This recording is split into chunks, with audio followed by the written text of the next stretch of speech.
जब cow milk protein allergy हो जाती है तो क्या मेरा बच्चा कभी भी दूध नहीं ले पाएगा? वो that is the first question parents get. So what is your take on that as a paediatrician और एंट्रोलॉजिस्ट, अगर किसी बच्चे को काउ मिल्क प्रोटीन एलर्जी है? हाँ, तो पहले इसमें 2 पॉइंट्स है, एक है इमीडिएट मैनेजमेंट, एक है लॉन्ग टर्म.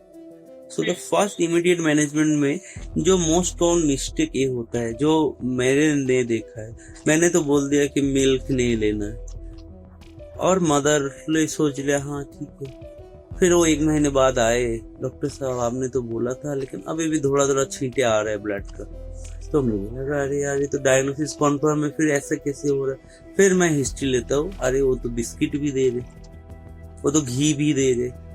तो ये मोस्ट कॉमन मिथ है कि खाली मिल्क खाने से ही होता है. नहीं, मिल्क छोड़ के मिल्क का जो बना हुआ कोई भी प्रोडक्ट हो, तो मैं इसलिए आप क्या करता हूँ, मैं उनको एक चार्ट ही दे देता हूँ कि मिल्क और मिल्क का प्रोडक्ट जो है, I provide them a chart and tell कि ये इसमें से कोई भी नहीं जाना है, पड़ोसी को भी बताना है, रिलेटिव को भी बताना, क्योंकि वो घर में आए और मुंह पे दे दिया.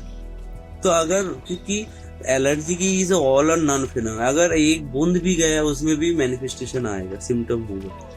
तो सारे मिल्क एंड मिल्क प्रोडक्ट्स बंद करना है.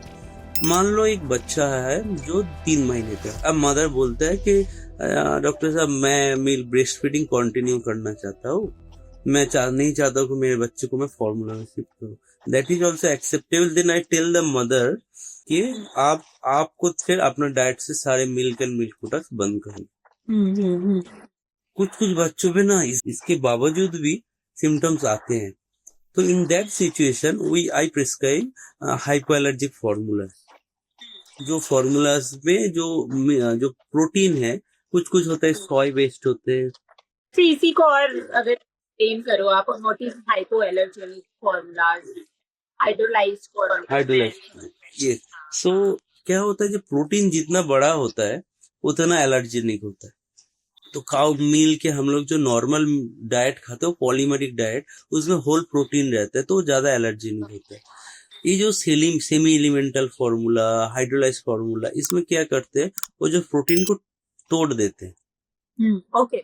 तो छोटे छोटे डाइपेप्टाइड छोटे प्रोटीन हो जाते हैं, तो उसका एलर्जेनिसिटी कम हो जाता है. अच्छा, ओके. और मान लीजिए जो सोय बेस्ड फॉर्मूलाज है, उसमें ये होता है कि उसमें तो प्रोटीन ही काउ मिल्क प्रोटीन नहीं रहता है, वो सोय बेस्ड प्रोटीन रहते हैं. और कुछ जो बच्चे एकदम ही किसी में रिस्पॉन्ड नहीं कर रहे हैं, कम होता है ऐसे, तो उनमें हमें elemental formula amino acid based, जिसमें एकदम छोटा पार्ट टुकड़ा कर देते हैं. तो amino acid is the list allergen. तो द फंडा ये है कि प्रोटीन को जितना छोटा बना दिया जाता है, उसका एलर्जेनिसिटी कम होता है. तो इस फॉर्मूलाज में प्रोटीन को ऐसे ही रखा जाए. राइट. तो डाइट में जो आप बात कर रही हो कि डाइट में ठीक है, एक तो cow milk and cow milk related product सारे, तो आप कुछ एग्जांपल्स बताओगे हमारे पेरेंट्स को कि हाँ बेसिकली आपने बोला कि एक लिस्ट आप शेयर कर देते हो, अगर उस लिस्ट में से जो मेजर फूड प्रोडक्ट्स हैं आप अगर 10 to 15 लिस्ट वो बता पाओ तो it will be very helpful. So the products are like ghee. First is milk, any milk. Then curd, cream, cheese, butter, paneer, ghee, chach. Then in the baked food we have butter, bread, biscuit, burger, pizza, cake, pastry also has it. Okay. Then chocolates, toffees, even sweets, ice cream, pudding, custard. All this contains milk. So all this has to be stopped. ऐसे होता है कि अगर वो toffee chocolate लेते जा रहे हैं तो उसी में लेकिन सिम्टम होता है, मैंने देखा. So ideally all this should be stopped.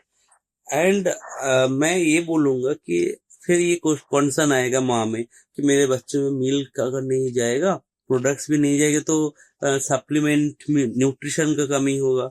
तो उसमें मैं मानता हूँ उसको, तो उसमें जैसे milk is a very good source of calcium. तो जब तक but there are other sources of health, others also, and जब तक मिल्क बंद रहता है मैं तो सप्लीमेंट कर देता.